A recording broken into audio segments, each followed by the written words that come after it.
talking before the show that a lot of Hollywood is now going for redemption and rehabilitation. Why do you think? And what's the Pride of San Quentin about? Here we go. Well, first of all, I think society is coming into a new age of adulthood. I think that adolescence and adolescence behavior was rewarded, but I think that we're coming into something else where we're trying to put down our childish toys and take responsibility for our planet, especially with the environment. I think that woke a lot of people up that we really have to take responsibility. And our new movie is called The Pride of San Quentin. But I've been lucky enough to do, I'm an actor, but the equipment I was born with was sort of a comedic equipment. But I've been lucky to be in some dramas the day after a great television special and Boys from Brazil and Bedroom Window, but also Police Academy, Three Men, and Short Circuit. They're comedic.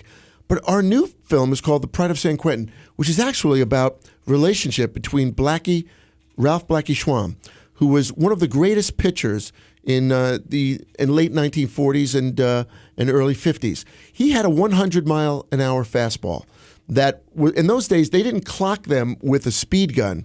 You actually clocked it with a car going 100 miles an hour. It would pass the pitcher. The pitcher would throw the ball, and that's how you can tell how fast the ball's going. And he was actually compared to Bob Feller, who was one of the greatest pitchers of all time, who had 100 miles an hour. And one of the meanest people of all time. And still. A mean guy. So you know all about these guys. Yeah. But actually, Blackie played threw against Joe DiMaggio. Dizzy Dean was a big fan of his.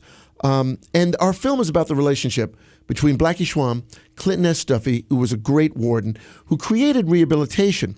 And when Blackie was convicted of a murder, came into San Quentin, Clinton S. Duffy told him, I'm going to change the tracks of the penal system forever. From corporal punishment, where you were treated like an animal, to taking broken men and broken women, like a doctor takes a broken bone. He mends it, he rehabilitates it, and they walk out of the doctor's office. I'm going to take broken men and women, I'm going to mend them, rehabilitate them, and they're going to walk out of prison. Now, the state system and the federal system doesn't want people to be paroled, because once somebody is paroled, they lose money. Now, we know that we have a real penal system problem, and we're trying to close prisons in this country. That's the idea of prison, is to rehabilitate people, have them come out and become important members of society, contributing members of society. And interestingly enough, Clinton S. Duffy was the first warden to institute Alcoholics Anonymous, to take men and women who have this problem with drugs or alcohol and make a system for them and an ideology that they can come out and be clean. He gave them also a newspaper, a college-educated opportunity to have a college education, to have a high school education, a jute mill, and this was at San Quentin. At San Quentin, and a baseball team. And he said to Blackie Schwam, you're going to be the captain of my baseball team. You are going to have the idea and the opportunity to make men and women, and men obviously in San Quentin, give them the opportunity to play like free men. And you're going to play IBM, and you're going to play Levi Strauss, and all the Bay Area corporations. And for 9 innings, you're going to feel like a free man. And he instituted, and I actually just spoke to a warden from London.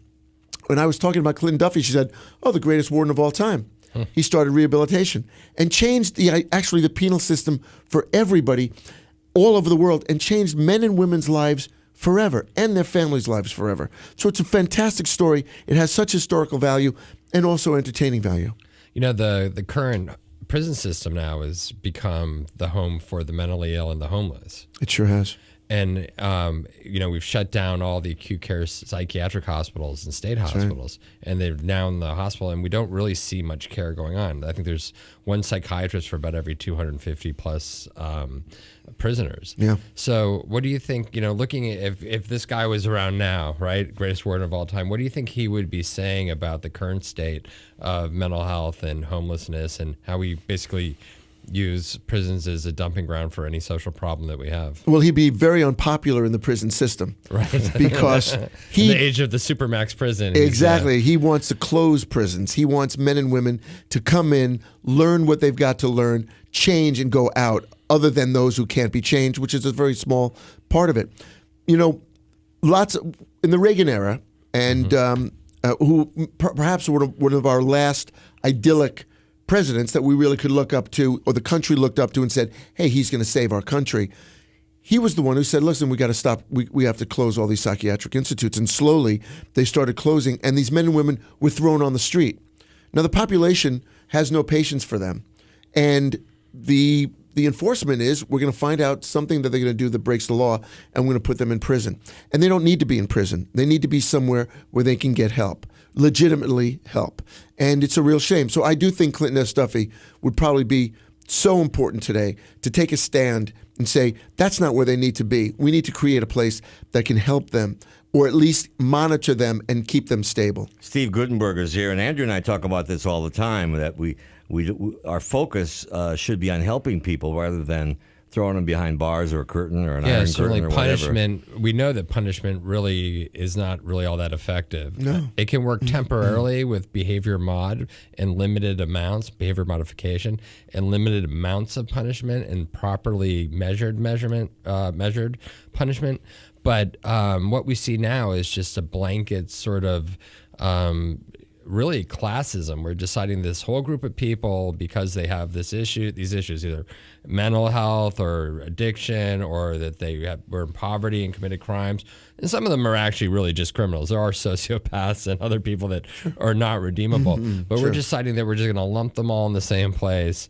And we're just the goal now is just to lock people up. And you're right. The way that the economics work with it is that it's actually cheaper to put someone in prison than to deal with the real problem in the short run. In the long run, it's actually much more expensive. And then we get them. Right. And so it's industry driven. You're right. There's an economic incentive in the current time for people to get money to treat people. Just stick them in prisons. There isn't an economic incentive in the short run to treat people humanely and take care of their problems. But what happened to ethics? Take care of them? What happened to I want to do the right thing? What happened to politicians who love our country and don't want to get into office so they can become on a board of a corporation?